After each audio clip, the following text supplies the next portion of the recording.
Hello, all you mixed up mystics out there. Welcome to another episode of the podcast. We are thrilled you are here. It's been a minute since most of you have been 13 years old. I'm taking it. So what does God look like to a 13-year-old? Well, today we have that chance with an interview with our very own Evanjalyn Jane Webster. We're glad you're here. Join the conversation. This podcast is a presentation of Pioneer Dream, celebrating 30 years of moving stories for our corporate, nonprofit, and entertainment partners. We invite you, fellow misfits, to join the conversation with text, emails, or just messages in the comment section below. As always, you can share this podcast with anyone you think would get it by sending the link now. Thanks for listening. Hello, you daring souls, and welcome back to the Mixed Up Mystics podcast. I am joined today, as always, by my co-conspirator, Jeanette. Hello. How is everyone out?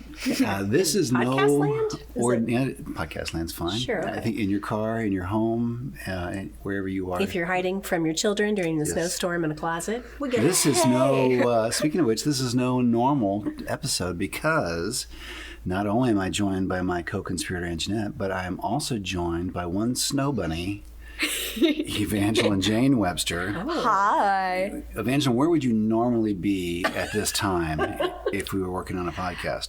At this time, I would normally be at Central Middle School eating food, so I'm really sad that I'm not doing that right now. You're missing your friends. Yeah, I'm missing the food. Why are you not in school? Are you just escaping? Are you playing hooky? What are you doing? I decided that now is just the time where I should just really start thinking about my career and getting a job. No. It is snow blizzarding outside in the middle 16. of Oklahoma. Yeah, day 16. So today is a snow day. Yeah. So but it is literally 5. It's been a snow week, actually. 5 days, right? And if you live here And in last the Ville, week, too. If you live here in the Ville, you know it's been a snow week. So we had Monday off because it was President's Day, and then a snowstorm came in. And not only was the snow here, the bitter temperatures were here. We were colder than Chicago. That's crazy. Yeah. That never happens. That never happens. What was the lowest temperature? Was like 0. I think we got down to I think 0. it was -1, wasn't it? Did we broach It might have been. I don't know. the 0? I know snow. It was darn chilly. It was very chilly. It was enough. It was the kind of temperature that if you go outside, even though you know it's cold, it still slaps you. Yeah. And then you still have an involuntary response of, God, it's cold. And so that was a lot of it for us. It's like no one needs to say it. But Yeah, exactly. It just happens. You really don't have a choice. You have to respond to it in some way. So That's right. So because we're all tired of each other being confined indoors, Jay said, "Hey, why don't we do a podcast? Why not talk about the loving spirit of Jesus Christ since we're all angry at each other?" Hey, so, it can help, yeah, right? So that's what we're going to do. It's funny because, we've done the podcast. If you listen to any other of the episodes, you know this is an odd podcast for Jeanette and I because, one, we do hold faith and or spirituality or whatever term you want to use as something really significant for us in our lives. And yet we feel very much at odds with the culture of Christianity, especially in America. And we feel so much at odds with that culture that it's hard for us to talk about it and be identified with that group. But we've been doing that and talking about things on our own terms. And so obviously this is something that's really important to us, even though we don't talk about it publicly a lot. And so when we decided to have a child. Hey. That's you. Good. You would think that we probably would have had a number of conversations about how we were going to raise a kid and how we would translate that to spirituality for a child and on and on and on. And yet we really didn't talk about that very much while you were pregnant. Well, no. I mean, I think we figured that we would figure it out, which is work it out as we go along, which is what we've tried to do. Yeah. But yeah, it is, you think you know what you believe until you have a tiny person, you're bigger now, Oh, thank you. looking at you, asking you questions about these deep matters of the soul and the mind and heart, and you think, So here's I'll give you a picture of how this has gone for us. And we did make some decisions. I think we were on the same page, even though we didn't talk about a lot of things in advance. And I think one of those conversations that we did not have out loud with our mouths was a conversation, which is the conversation that we kind of have lived by, which is instead of setting another human down and saying this is the way it is and this is what you should do and this is what you should believe and this is how we know it this is, for sure, and all these kind of things, we have really sought to try and create a composite of who God is by an active lifestyle, and hope that would somehow bleed into our daughter's life and all that kind of stuff. So we've not been harsh on any of this, but this is kind of the picture of how things have gone for us. So 100 years ago, Evanjalyn was in preschool at a little church here in town. Yes. And it was really great. Yeah, and we had great teachers, and Miss Mary was there. Do you remember First Friends? Oh, I remember. I have dreams about it sometimes. So sweet. Yeah, it's really sweet. Yeah. And you were, what's funny about it is some of the kids that you were in preschool with at First Friends, or you're still in school with now. Yeah, they're like my best friends. Isn't that funny? It's a long haul for you. That is. You guys have been friends a long time. So she finally aged out of preschool, went on to school, kindergarten and first grade and all that kind of stuff. And then we were left to figure out during the summers, well, what do we do with Evanjalyn? We can't just lock her in a trunk anymore. We've got, she's too good. Anymore. She's gonna need some activities. So we said, they said, First Friends also does a Bible camp, a vacation Bible school, which is pretty popular for a lot of churches. And we were a little gun shy about doing that, not knowing where that was going to go, even though we had great experiences with First Friends and all that kind of stuff. And so we took Evanjalyn to Vacation Bible School. Yeah. And I think it was either 1 or 2 weeks. All I know is at the end of it, the parents have to show up, and there's like almost like a pseudo graduation ceremony. Did you guys have anything like that growing up Catholic? Because I grew up Baptist. Vacation Bible School. Oh, stop! We did like Vacation Bible School. Probably free. Yeah. Vacation Bible School is like a big deal. If you're Baptist, I mean that was like big week in the summer, and so we always helped with it. And it was on me to go pick up snacks. Evanjalyn one day, and I picked her up from Vacation Bible School. And when she got in the car, I said, "So, I mean, like, how was it? What did you think?" And I was a little nervous. I didn't know how it was going to be for her. And she said, "Well, let's just say it was a lot of Jesus." Honey, it is Vacation Bible School. What did you think you were going to do? She's like, we prayed like 4 times. And I was like, okay, so that might tell you where we're starting from. Yeah, that's right. When it comes to all this. How would you describe to an outsider, like an audience member of this podcast, how would you describe Evanjalyn, Jane Webster III? What our families, how you see our family's approach to spirituality or faith, or and you can be honest, and it's okay. Oh, but no, I know. we'll just erase the things that we don't want you to say. Yeah, I know, and like I've heard you mention sometimes that you call like us or even our church like free range Christians. Yes, right. And I like that. I feel like we can be connected with God, and we are connected with God without doing like a bunch of big services and ceremonies and doing everything, because you feel God in a lot of simple things too. And so I feel like sometimes people want to be connected with God, but they can't be connected with God because they don't want to be part like of be part of like, because it takes so much, it takes a lot, and it takes a lot of energy, and you have to do a bunch of things, and it's just like a lot. And sometimes people just want to be connected and find him without going through the whole big church thing, and and having to be there, Sunday morning, Sunday night, yeah, Wednesday exactly. night, Vacation Bible School. Yeah. Okay. Yeah, I think that's probably pretty accurate. I mean, we have found ourselves what kind of accidentally falling into this concept of being a bit of a bridge for people. So pretty much everything we do has a spiritual tinge to it because that's who we are. But we end up connecting people, I think, or connecting with people who probably otherwise wouldn't have anything to do with the church and America at large. It's not a specific church, but just America. I think it's a little tricky. I mean, tell us what you think about this. As a parent, it's tough because your dad and I were both raised, although differently, in pretty strong, like, religious traditions. Yeah, you were Baptist and Catholic. Yeah. Which do not go together. Hey, I don't know. It's going pretty great. Okay. But no, the point being that there was sort of a real known path. So we went to church on these days. Yeah. This was kind of what we believed. And my family was, open-hearted and open-minded, but there was still a real, like, we went to youth group. And so I think for Mission our trips. parents, they probably felt like this is the path. If you have a kid and you want to raise them in faith, this is how you do it. And it was kind of laid out for them, which is, Right. in some ways is easier because you feel like, well, they're gonna learn about God in all these ways, and all these things and activities they're doing. And so for us, not necessarily having all of those, it's been interesting to try to think, what do we need to teach you? Are there certain things that we want you to know, and what do you think about that? I think that when we went into trying to figure out how you would share what you have with somebody else in your family, I think part of the reason why we wanted to touch it so lightly was because it was really important to me in that thinking process that Evanjalyn own whatever she has. I didn't want her to do something strictly because you and I did it.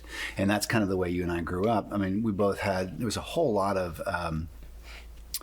integrity in what both you and I grew up in. But we were in youth groups with kids who were only there because their parents said they had to be there. Right. They went to religious classes because their parents told them they had to go. They showed up every Sunday and Wednesday because their parents said they had to go. They didn't have a great deal of ownership in that faith. It was something that was kind of pressed upon them. And I kind of walked into it in my own thinking, well, whatever she has, I want her to own that. I don't want it to be something that she does because I told her to do this, or I told her to believe this, or that she couldn't experience that. So I mean, you've seen, hopefully your dad and I tried to to model, I guess, what we believe. How would you describe watching us? I mean, we're very human, and we apologize many times a day. So I don't think anybody's trying to be perfect here. But how would you describe watching Dad and I, or what you've learned from our hopeful okay example?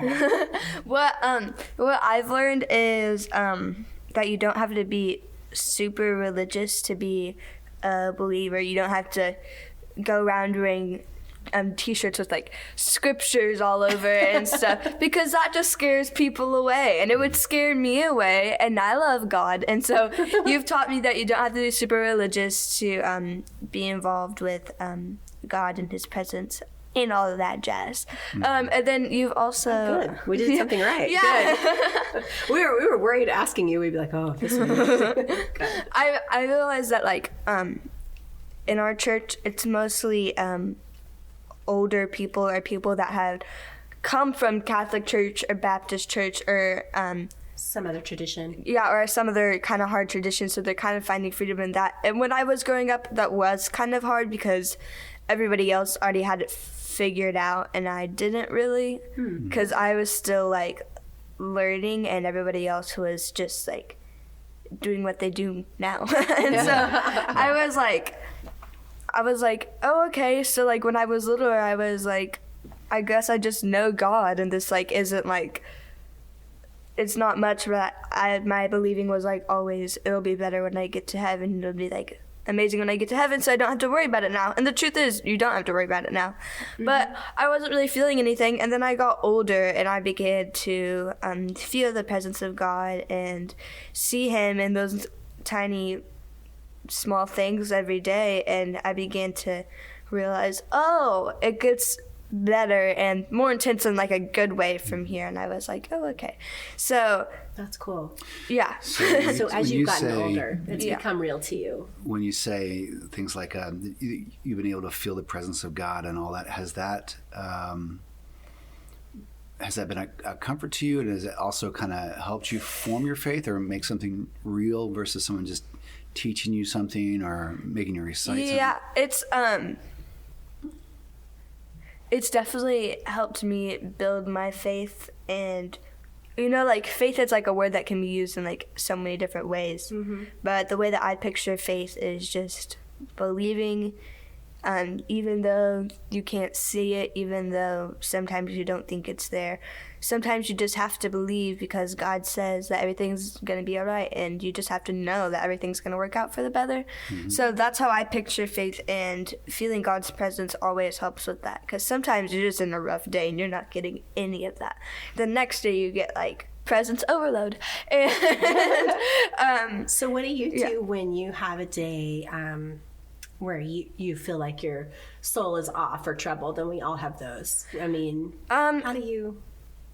in those days, I kind of feel myself like unconsciously, like just like praying, just like random thoughts, and I realize, well, I'm kind of just like mindlessly doing this, so I kind of need to set this aside. I'll like make a prayer, and I'll be like, okay, God, please help me get through whatever is going on, because sometimes you don't have something specific, you just feel off. Yeah, that's and so that weird. happens to everybody, because you're just human after all. But I just have to like stop and be like, okay, stop. I'm gonna like make myself do a real prayer, and then I'm not gonna worry about it anymore, and just try to find a way to lighten my day up or get what I need to do done so I can enjoy myself for the rest of the afternoon or whatever I need to do. And I pray, and I know that God's gonna take care of it. And even though if He doesn't like fit your situation or whatever you're in, you still get like a load taken off your shoulders, and you start to feel a little brighter, at least in the moment. So.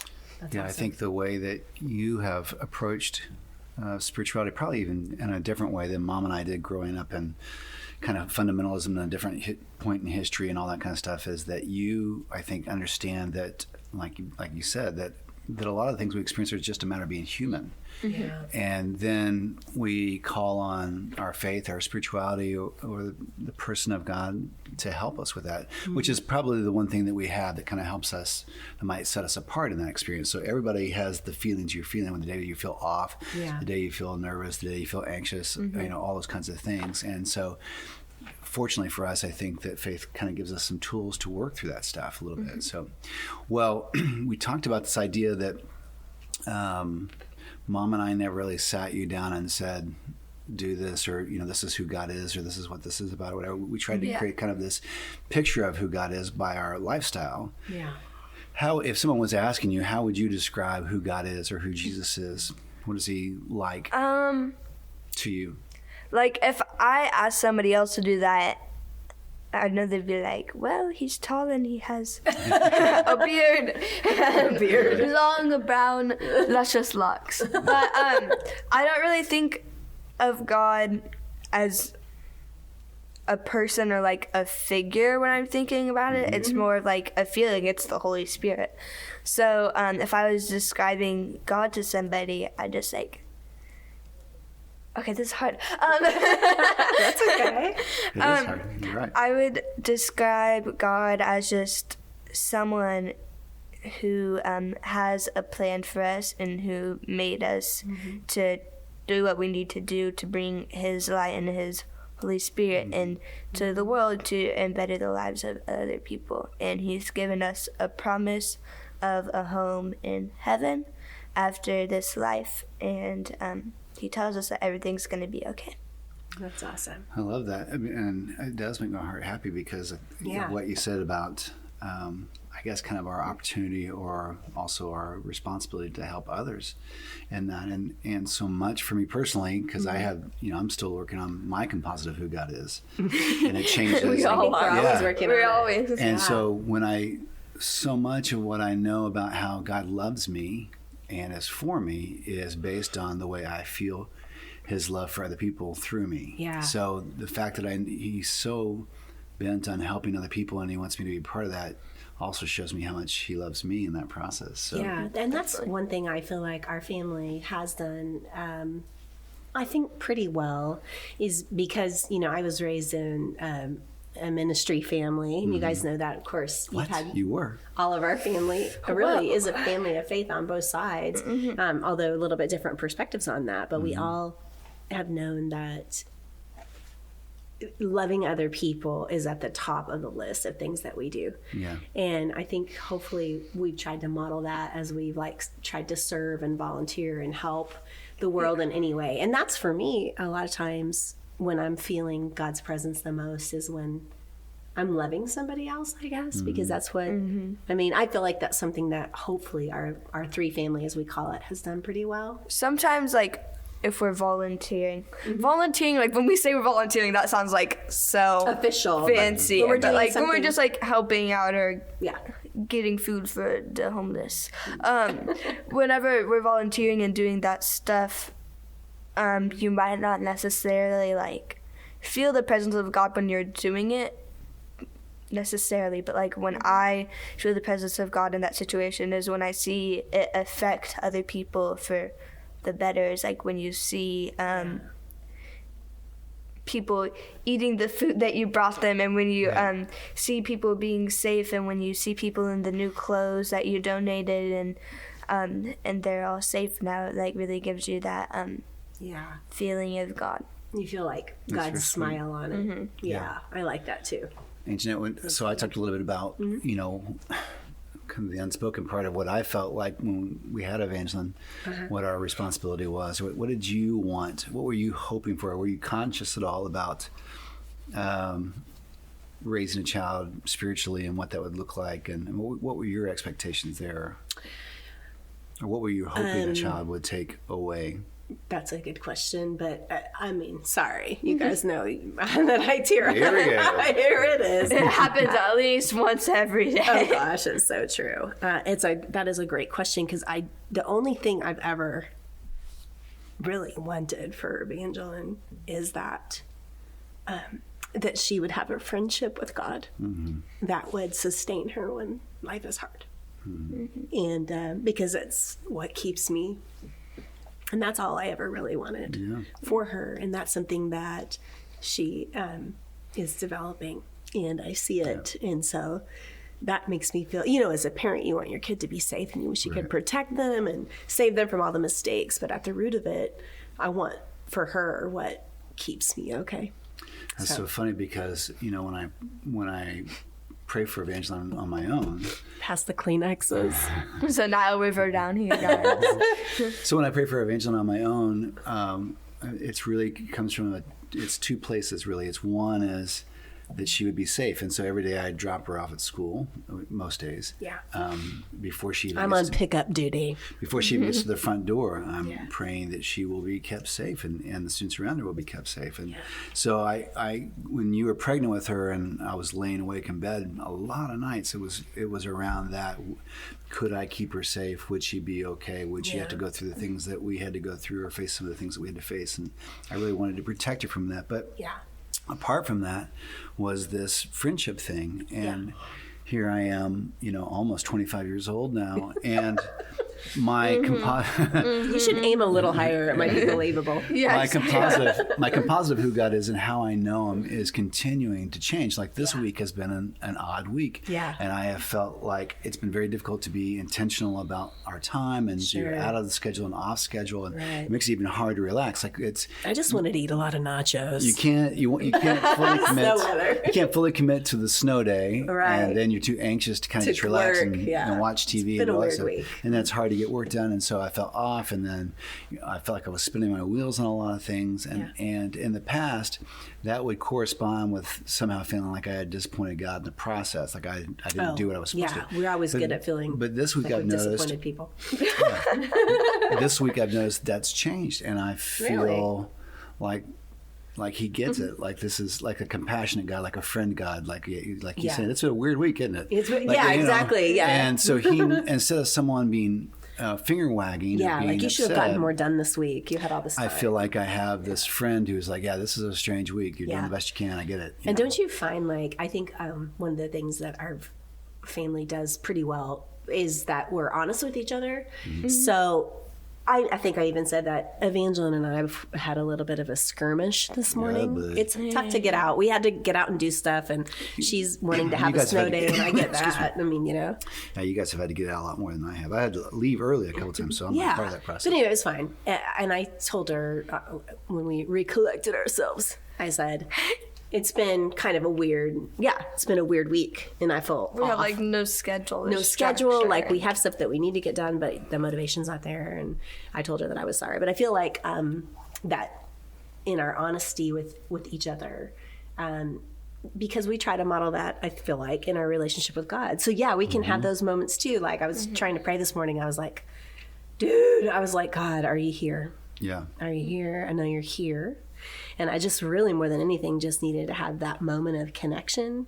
And that's it, to say, I feel off. You know, I know everything's okay. And a lot of people have it a lot worse. I know, like, a lot of people don't want to find God because they think it's all going to be, like you said, like, finger wagging and be like, don't do this, like, ordering around. But honestly, it's pretty relaxed, and that makes it a lot easier. Yeah, you're gonna have to sometimes do things out of your comfort zone, but like I realized that a lot of people just don't want to connect with God because they think it's like a list of rules and you're just gonna have to follow it all, and it's so hard. But like God has like a fun side, and once you really like get to know him, you can feel that. Like, I'll be like, wow, that person's outfit is interesting, and I'll hear God I'll hear God be like, ha ha ha, yeah, but we should love them anyway. Don't be like, yeah, we should love them anyway. But it's sweet. like a fun friend that you would have. And it is, I think That's always with you. so many people don't want to be part of, you know, what we would call religion or Christianity because they've seen it modeled wrong. They've seen it forced down people's throats. They've seen it be harsh and judgmental. So I bet, you know, if you were to have conversations, no pressure, but, you know, with any of your friends and you were talking like we're talking now, they would be like, oh, that's cool. That's something I would want, right? I know I've told you the story before, but when I'm pretty sure you have. Just kidding. When we were expecting you and stuff, every night when we would go to bed, I would talk to you through your mom's tummy, and I was so it's a little weird. I was so excited about you and so excited about you coming, and because I didn't know you yet, and. Because you didn't know. That was so mean. And, that was very ungodlike, Dad. So every night I would talk to you and I would say, hey, I know all that stuff with the family today was pretty crazy, but don't worry, you don't live with them, you live with us. And it's been fun. He would crack me up. All that kind of stuff. And then I would always finish by saying, hey, if you want to come out early, I'm ready. Let's just come out as soon as you're ready to come Mom, out. though. You And did. then, he said that every night. And I'd be like, okay, let's just leave her in all the of a sudden cooker we were as like, long as she needs to be. We were 3 weeks out and it was like, oh, nope, it's time. This is going to happen. And I was like, oh my gosh. Because you asked her to come out early. And so then I was early. running around and I was trying to get car seats built and everything. You know, Dad that freaked day. out. It was hilarious. And he started building everything. Walking out to the car, and as you know, I hear God mostly through 70s songs. So all of a sudden, this thing went off inside me, and it was the 70s song that says, give me just a little more time. And that was this thing rolling in my head, which was kind of like God laughing, like you've asked for her to come out all early. this time. You've been asking for it, and now here it's happening, and now you're, nervous about it. And it was just like this joke that went on inside of me. I was like, oh my gosh, that's so funny. You know what? Well, you cursed me because, well, not like in a mean way, but like you hear 70s love songs and now you curse me, and I hear really bad 80s new wave songs as messages, and I'm really angry about it. Personal Jesus. There you go. So, well, you know what's cool is sorry to interrupt your go ahead. what I'm sure was a brilliant thought happening. When Dad would say that and talk to you, he would say, like you were already a person, he would say, we can't wait for you to come out and play. We're going to have so much fun. Yeah. And I remember my mom saying, she was like, she's a real baby person. She loves like little babies, and it was just fine. Sometimes like, it's too much. I'm like, okay. Yeah.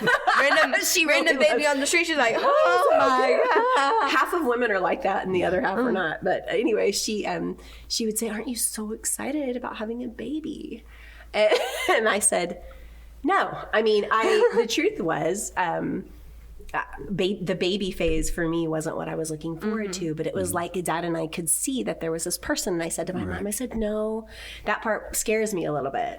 I said, but I know that there's this person that God's making, and that's who I'm excited about, whoever Evanjalyn's going to be. And my mom said, oh yeah, that's really cool. I get that. Yeah. And so what's neat is at this stage in your life, especially, I mean, that's what we wanted. We were sort of letting God make us a friend. Yeah. And when I think about God creating us, that's the most beautiful story in my mind, is that God created us to be his friends. Well, that's why I think it's all, when you were born, you were just instantly part of the team, and that's why we called it a three family and all that stuff. But in so many ways, it was almost like you had really always been there. So you were just born, but in a way you had always been there. And that was really interesting for us. Yeah, we put you to work right away. # child labor laws. So Evanjalyn, you were describing kind of your personal connection to God, and I wonder if, like if your friends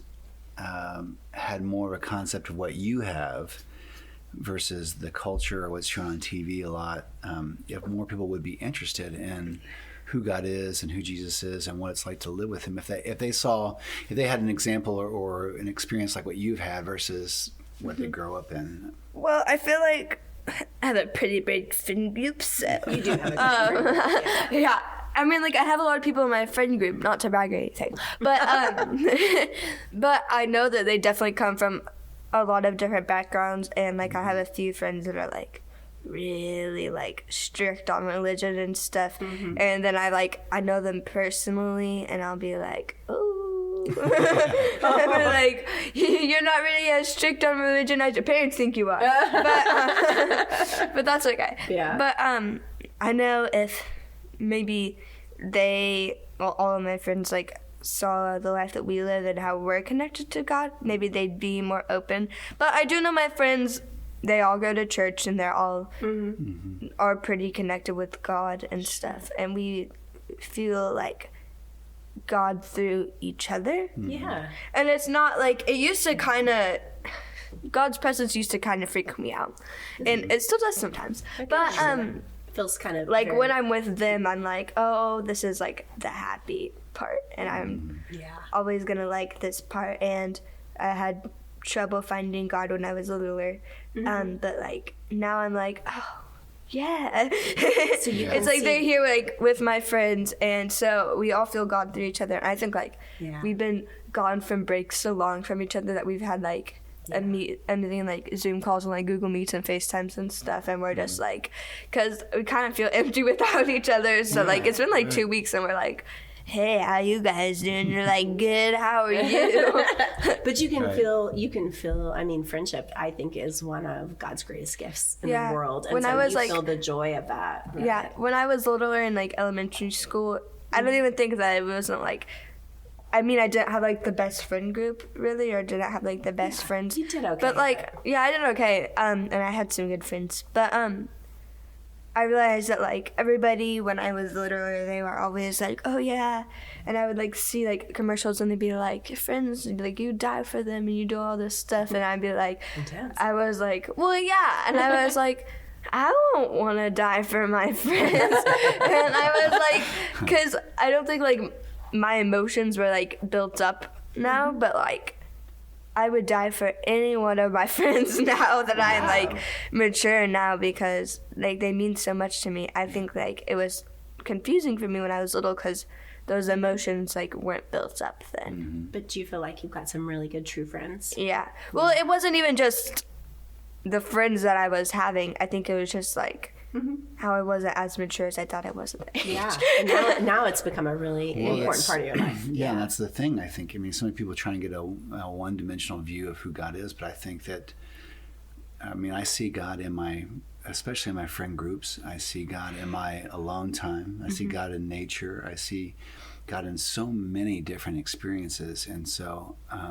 but, as we've talked about in the last couple of years, being in this community with people has been a huge part. And I feel like, through the podcast, but probably even more so through our friendships, we've reached out to a lot of people to say, hey, I know you're turned off on God because of what you've seen and because of all this other stuff. But, I just want you to know that, there's some good in here. And you can make That this. could be a different way. Yeah, you can make this more of what it can be and should be. Yeah.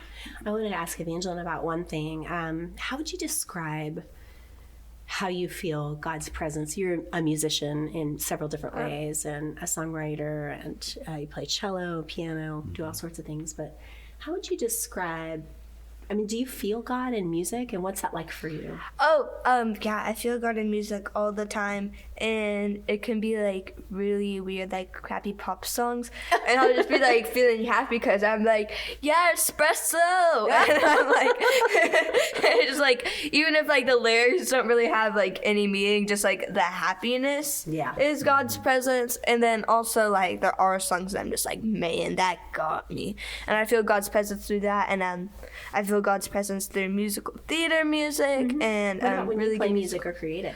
Oh, when I like play music and create it, like when something clicks, or I'm like, oh, that's what that was supposed to be. Because sometimes it takes a while to get where you need to be with something, and so like once something clicks, or you're just like, oh, and it's all like, it's a puzzle piece in the puzzle that you've been trying to figure out for a while. It's like something you and God are working on together. Yeah, exactly. That's so how I when feel you get it, you're like, oh, that's what it's supposed to be. And it's like, this is really going to connect to someone. And that's so important. And then, like, when I'm listening to music, all that happiness, like, really makes me feel God's presence. And rock music, too. Oh, yeah. Rock music is my favorite Christian music, even though it's not super Christian to some people.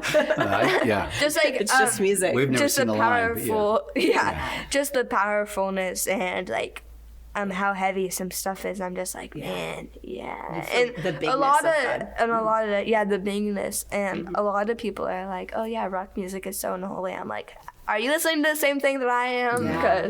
Because you've been certainly by the perspective. I can remember. I think they're just scared. I can remember being home when we were playing albums, and this was probably about 5 years ago, and it was a Sunday morning, and I put on a Rod Stewart album, which is called Footloose and Fancy Free, and it's got on the back, on the B side, very 70s side style. 2, it has cover of a song called Set Me Free. So set me free, why don't you, baby? And so it's, in my opinion, it's the absolute best version of that song, with all due respect to the Supremes and Vanilla Fudge and anybody else. And it has this huge orchestral breakdown in the middle of the song, and then these giant drums that come in as they're calling out of that thing, and I can remember Anjanette turning to Evanjalyn one day and saying, in the midst of all that sound, saying, "Do you ever feel God in music?" She goes, "Well, I feel the drums." And Anjanette said, "Well, sometimes God's in the drums." For sure, man. I totally feel that. Yeah. Well, one of the things I didn't even know what we were going to talk about today, but it was really interesting. Neither did I. We were like, hey, get in the closet. Let's do a podcast. I was like, okay. Dad and I had a little bit of trouble deciding whether or not we wanted to have a kid. You know this story because we had. I hear it like every day. Oh, stop. No, I do, like, honestly. Like, I realize that we talk about it like every day. Sorry. Well, anyway, we had trouble with that. And so we kind of put the idea away. We were like, oh, maybe we're just, I don't know, that's crazy. We're not going to do it, kind of a deal. And then Dad, especially at the time, was really saying, hey, we've already done this with our career, or already done these things. We've already made this decision. No. And it's no. And so I waited for a while, and I would be okay in that. We waited like a year to make sure that it was really the right decision we wanted to make. It's a long time. I would feel, I'd be fine with it. And I'd be like, okay, yeah, no. I talked myself back out of this desire that I had. And then certain music would come on. A part of the reason you exist is due to the band Coldplay. I'm pretty sure. I love Coldplay. But no, I would feel when these songs that had such mojo, where God's presence was would come in, and I would just cry. And I knew that you existed, that God had made you. And hey, I'm here. Yeah, it was really cool. And that's when I knew. So I always felt that really tied into who you are. I mean, we would love you if you weren't a musician. You can do whatever you want. Yeah. But you were there, and I would feel it in the music. I would feel this eternal just desire. I knew who you were, and God had made you, and Dad came around, and you're pretty awesome. Well, Mom and I are proud of you for so many reasons, but I think you do a great job of modeling this, and then the idea that you have found, that in God there's a way to appreciate goodness more. It's not just a thing that you need when bad things happen, though you've also learned that He's a help in times of trouble, and when things are difficult, and when you need help with anxiety, or you need help with these feelings or these thoughts or these emotions. That's been really helpful, but it also helps you to appreciate good more and beauty more, and to love more, and to do all those kinds of things. So the fact that that's part of who you are, I mean, thrills both your mom and I in our hearts, and so we're so grateful for that, and also grateful that what you have is something you own. So it's not just something we told you. You're going to be a Christian now and do this. Okay. So you own that now, and no one can really take that away from you. That's something You can't make someone believe. Right. You can hopefully try to show them the way and know that God's the one who comes to seal that friendship with you anyway. Right. I mean, you know. Well, it's a little bit like when you were at Kane Elementary, and it was a great school. We had such a great experience there, but there was a lot of tough situations around you every single day. And But a bit of awareness, and I'll ever be thankful for that. well, and that was the thing. We compassionate toward could other have people. taken you to a different school. We could have put you in a private school like I went to when I was a little kid. Obviously, but- it doesn't solve everything, private school. I mean, But look we at that. wanted you to be aware and surrounded by all kinds of life and all family situations and all scenarios. And the result is you're not surprised by anything. So you got to Central Middle School, and there was a lot of stuff. And for a lot of kids, it was a wide-eyed moment. But for you, you're like, oh, I've seen all this before. And I feel like that's the way it is for spiritually for you too, that you've been exposed to so many great things that there's not much that can throw you for a loop anymore. Yeah. Yeah. So what I guess I'm trying to say is we've done a damn good job. I think it's been good to talk with you about it today. Is there anything else that you want to say or share? I feel like the first thing that I said when I was born was, "What's up, fam?" He's like, Pretty what's much, up, fam? What's up, fam? You pretty much did. That's it, man. And we're still figuring it out together. What's up, fam? All right, you daring souls, this has been great to have this conversation with you. And you can always join us by putting comments in and texting us if there's something you want to talk about. Maybe you have some questions about things. We probably won't have the answers, but we could talk about it. We can and, talk about them. It might make you feel more comfortable. You can send questions in for Evanjalyn. We'll have her back on if you want. It's pretty interesting watching her navigate her faith and her friendship with God.